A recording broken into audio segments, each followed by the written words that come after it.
네, 안녕하세요. 오늘은 육아서 대신 읽어드립니다. 또 다른 책을 하나 들고 왔습니다. 슬기로운 초등생활이라는 유명한 유튜브 채널을 운영하고 계신 전직 교사이시자 또 교육 인플루언서, 작가로서 활동하고 계시는 이은경 선생님이 지으신 7살 아이를 다시 키운다면 이란 책이고요. 제가 7살 아이를 키우고 있는 엄마이기 때문에 이 책을 다시 한번 리뷰를 하고 싶었어요. 꼼꼼하게 읽었죠? 바로 한번 시작해 볼게요. 믿고 따라가 교육 육아 책 정보는 어디 아침 세네 에듀체리. 네, 제가 읽고 좋았던 부분들을 몇 가지 발췌해서 알려드리도록 하겠습니다. 이 책이 되게 에세이처럼 쓰여져 있어서 아마 좀 편안하게 읽을 만한 육아서를 찾고 계신 분들이라면 좋은 대안이 되실 수 있을 것 같습니다.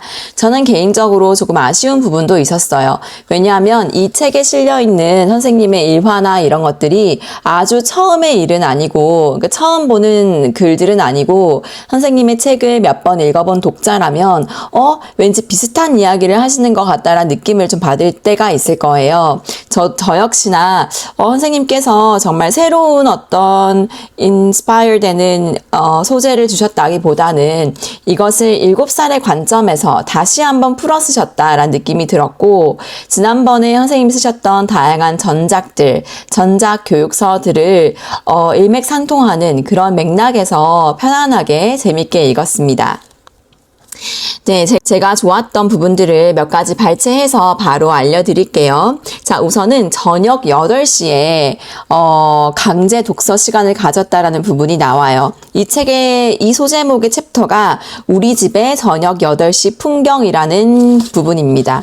여기서 보면은 저녁 8시부터 9시까지 1시간 동안 무조건 가족들이 모여서 잠자리에서 책을 읽는 게 아니고 좀 편안하게 거실에서 뭐 소파에 누워서든 뒹굴뒹굴 하면서든 어쨌든 1시간의 독서 시간을 가졌다. 이것을 아이가 7살 때부터 시작을 했고 9시가 되면은 그때서야 잠자리로 들어서 선생님이 읽어주셨는데 이미 좀 피곤하니까 애들이 9시까지 버틴 거죠. 그러면 스르르 잠이 들었는데 그 1시간의 어떤 강력한 독서 교육이 지금 고등학생이 되고 또 아이들을 많이 길러보니까 책과 친해지게 할 수 있었던 가장 효과적인 방법이었다라고 제시를 하셔서 제가 또 바로 실천의 아이콘 아니겠습니까? 저도 평상시에 독서 교육에 대해서 매우 중요하게 생각하고 있고 저희는 이제 아침에 독서를 시키거든요. 아침에 일어나서 준비를 좀 마치고 20-30분 정도 앉혀서 독서를 시키는데 이제 아이가 아직 한글을 익숙하게 읽지 못하니까 그림만 보면서 읽는데 또 이 아이들은 저희 집 아이들은 아직 책에 대한 그 흥미를 느끼지 못했어요. 그렇게 30분도 되게 저랑 실랑이를 하면서 늘 읽거든요. 책을 고르는데도 시간이 걸리고 앉아서 이렇게 진득하게 책을 보지를 않아요. 정말로. 그냥 이렇게 스르르 보고 거의 10초 만에 책을 끝내버리거든요. 그럼 전 또 이렇게 잔소리를 하죠, 당연히. 그러면서 30분에 어쨌든 그 강제 독서의 시간을 가지는데 그거를 제가 좀 스트레스가 되더라고요. 이렇게 하면서 애들이랑 좀 실랑이 하면서 굳이 해야 하나? 그러니까 해야 하는 건 아는데 좀 싫더라고요. 애들이랑 아침부터 좀 그렇게 언쟁을 하는 게 싫고 어쨌든 하기 싫어하는 애들을 앉혀놓고 이걸 시킨다는 것 자체가 더 독서에 좋지 않은 영향을 줄 것 같아서 책에 대한 좋은 이미지를 심어주기보다는 엄마가 시켜서 책을 읽었다 뭐 이렇게 더 안 좋은 감정만 남길 것 같아서 늘 매번 고민이 되어요.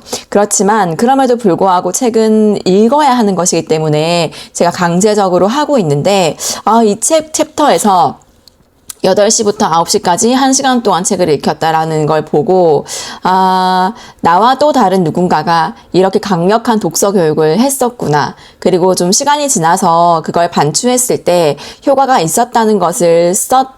있었다고 이야기하시니까 이게 좀 위안도 되고 힘도 되고 아이들에게 좀 미안하지만 또 저도 좀 많은 고민들이 되지만 이렇게 강제 독서의 시간을 가져봐야겠다라고 다시 한번 좀 마음을 다지는 계기가 되었고 어제 저녁에 8시부터 9시까지 이제 1시간 동안 책을 읽혀봤어요. 그러니까 제가 읽어준 건 아니고 앉아서 각자 책을 꺼내서 읽어오자 있으니까 요거를 1시간 동안 해본 거죠. 근데 애들이 하기 싫다고 막 징징거리고 잠이 온다고 막 짜증도 내고 책도 별로 안 좋아하는 아이들이기 때문에 제대로 읽었는지는 잘 모르겠습니다. 그냥 어쨌든 책을 손에서 이렇게 붙들고 있게 했어요. 놓지 않게. 근데 사실 구슬이 서말이어도 이게 꿰어야지 뭔가 나온다는 말이 있듯이 이런 어떤 고진감래의 시간을 좀 거치고 나면은 종래에는 아이들이 이거 해야 하는 거구나 하다 보니까 재밌네 이런 단계가 되지 않을까 희망 회로를 좀 돌려보면서 이 챕터를 소개해드리고 싶었고요. 네, 두 번째 챕터로는 예체능에 대해서 비유를 하신 것이 와닿았어요. 이렇게 적혀 있습니다. 예체능은 점수가 아니라 인생이다. 예체능을 통해서 우리가 좋은 추억과 운동 그리고 기억 이런 예술에 대한 예술을 향유하는 경험들 이런 것을 남겨줄 수 있고 이것은 성적을 떠나서 충분히 값어치 있는 성과이다 라는 말씀을 하셨습니다. 저희 아이들이 이제 피아노를 배우고 있거든요. 그 피아노를 갈 때마다 되게 싫어해요. 왜냐면 모르는 거를 이제 습득하는 과정이 당연히 7살 아이에게는 좀 힘들겠죠. 그래서 오늘 엄마 피아노 가야 돼? 이걸 항상 물어보거든요. 그럼 저는 또 항상 가야 된다고 얘기하고 어떤 날은 그렇게 얘기해요. 뭐 매일 갈 건데 왜 물어보냐. 너 알면서 물어보는 거 아니냐. 이러면서 또 다투기도 하고 뭐 그러는데 어쨌든 아이들에게 평생 친구로 심어준다는 관점에서 제가 좀 이렇게 뚝심을 가지고 좀 중심을 가지고 아이를 잘 잡아줘야겠다라는 생각을 했습니다. 네, 다음 챕터에서는 도전 자체를 응원하는 아주 좋은 전략이 나오는데요. 이 저자분의 그 집에서는 반장 선거에서 떨어지는 날에 늘 하는 것이 있는데 반장 선거를 우선 아이가 나갔겠죠? 반장 선거를 하고 떨어지면 그날은 무조건 치킨을 먹는 날이라고 하십니다. 그러니까 도전 자체가 좋았던 것이니까 반장 선거에 떨어지더라도 그날은 무조건 치킨을 먹는 거죠. 그러니까 와 떨어졌어 우리 치킨 먹자 이렇게 먹으셨을 것 같아요. 근데 저는 이게 참 좋았어요. 그러니까 애들이 두려움 없이 나 이거 해봐야지 이렇게 도전을 한다는 것이 연습을 통해서 그런 도전 내구력도 길러지는 건데 그런 거를 장려할 수 있는 방법으로 남자아이들이 좋아하는 치킨, 뭐 피자, 햄버거 평상시엔 우리가 많이 사주지 않지만 이런 날에 반장 선거 한 날에 너 떨어졌네? 오케이 도전 잘했어 치킨 고! 뭐 이렇게 하는 거 되게 좋은 것 같아요.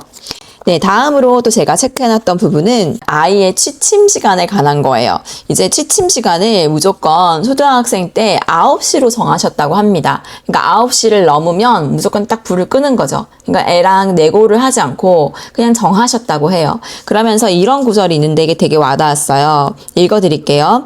7살의 아이는 절대 알 수 없다. 자신이 얼마나 지금 현재 피곤한 상태인지를.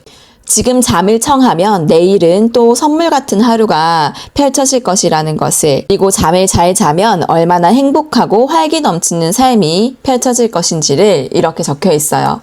이거는 저도 동의합니다. 그러니까 제가 8시에 아까 8시부터 9시까지 독서를 시켰다고 했잖아요. 선생님께서. 그러니까 9시 되면 애들이 진짜 피곤해 하더라고요. 사실 저희 어제 고백하자면 저희 집 아이들은 9시까지 책을 다 읽은 건 아니고 한 8시 50분쯤 되니까 이렇게 강제로 이렇게 책을 잡고 있다가 이렇게 꾸벅꾸벅 졸더라고요. 그래서 제가 이제 입을 덮어주고 재웠는데 결론적으로 저는 이제 책을 읽어주진 못했죠, 어제.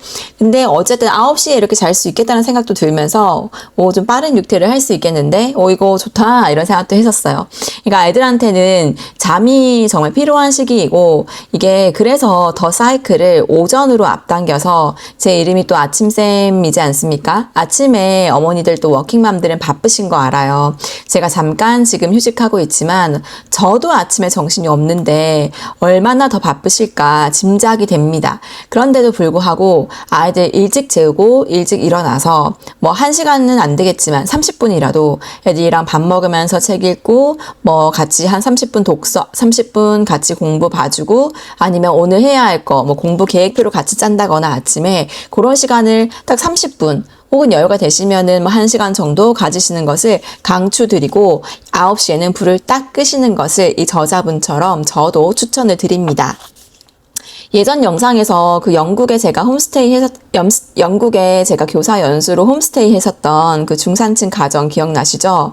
그 집 아이들도 9시 되면은 그냥 거의, 페이드 아웃이에요. 애들이 거의 잡니다. 그러니까, 9시가 되게 이른 시간이라는 느낌이 처음 영국 갔을 때 들었어요. 왜냐면 저도 사이클이 막 11시에 자고, 막 새벽 1시에 자고 이러던 그냥 성인인데, 그 집에 가니까 갑자기 너무 바른 생활 사나이들을 기르기 위해서 막 교육에 포커스가 맞춰져 있는 하루 시계를 보니까 9시에 잔다고? 이게 전 처음에 되게 낯설었거든요. 그런데 한 몇 달 경험을 하고 또 저도 이제 지금 아이들을 키우고 있다 보니까 9시가 정말 마지노선이구나라는 게 점점 느껴져요. 9시 넘어도 물론 애들이 활기찰 때가 있어요. 근데 저희 집 아이들 같은 경우는 그게 약간 흥분성의 상태로 들어가서 딱 그 시간 지나면 더 피곤한데 안 자려고 기를 쓰더라고요. 근데 그게 좋아 보이지 않더라고요.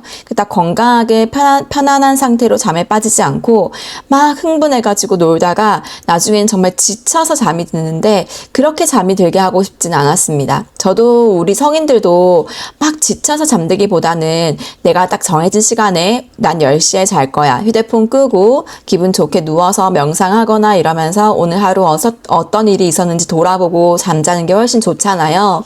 그런 것들처럼 여러분들께서도 아이가 잠드는 시간을 정하시고 오늘 애가 안 자네? 불 켜두고 이게 아니라 9시, 뭐 9시 반 불을 딱 끄고 뭐 이런 어떤 루틴을 좀 만드시는 것을 추천드립니다.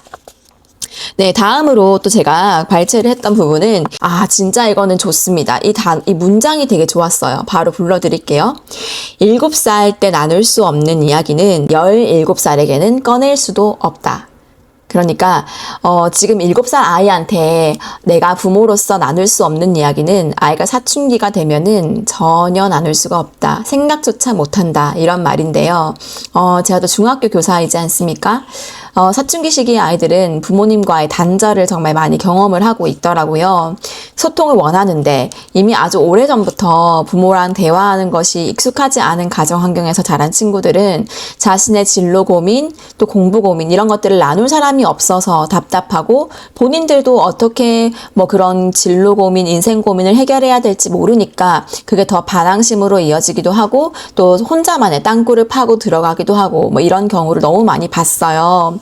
그리고 중요한 건 우리가 우리 감정을 서로 터놓고 살아야 그게 가장 힘이 되는 가족의 존재가 되지 않을까 싶은데요. 이런 것들을 아무리 나이가 어리더라도 7살인 아이에게 나눌 수 있어야만 나중에도 할 수 있다라는 이 말씀이 정말 공감이 되었습니다. 우리 엄마 아빠로서 부모로서 좀 힘든 거 이런 것들을 7살 아이를 내 친구라고 생각하고 나의 어린 친구에게 우리의 삶의 고민들 또 우리의 생각들 이런 것들을 좀 털어놓을 수 있는 것도 좋을 것 같아요. 저 또한 요즘 하나씩 털어놓고 있습니다. 저는 라이트하게 엄마가 요즘 집에서 학교에서 예를 들어 일을 하다가 집에만 있는데 가끔 좀 우울할 때가 있어. 이렇게 라이트하게 이야기를 하고 그럼 엄마 운동을 좀 해 이러더라고요. 그 옆에 있던 둘째가 엄마 운동을 안 하니까 살이 점점 찌는 것 같다. 이런 얘기도 하고 애들 되게 똑똑해요. 여러분 그죠? 이런 이야기들을 나누면서 또 웃고 또 넘기고 서로 다독거려줄 수 있는 시간을 아이와 같이 보내보는 것도 참 좋을 것 같습니다.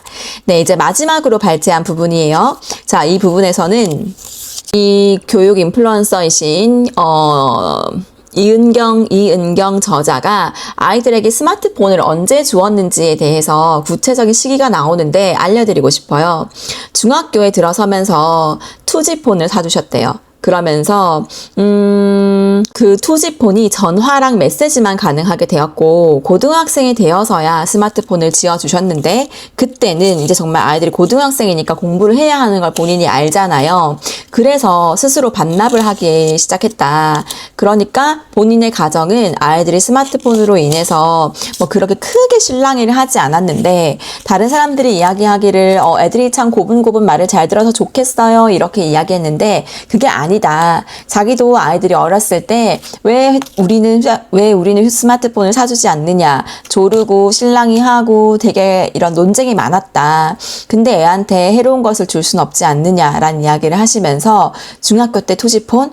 오케이. 저도 체크를 했습니다. 그 정도 시기가 적절한 것 같아요. 저도 지금 최소한 초등학생 때까지는 아무리 해도 뭐 핸드폰을 주진 않을 것 같고, 제 주변에서는 집에 그냥 전화기를 이렇게 두시는 분들이 많더라고요. 그러니까 아이가 스케줄이 끝나고 집에 와 있으면 우리가 집에 전화를 걸어서 아이가 있는지 확인하고, 또 아이도 무슨 일이 있을 때는 집에 일단 와서 엄마 아빠에게 전화를 할 수 있도록 그렇게 유도를 하는 것이 좋을 것 같습니다.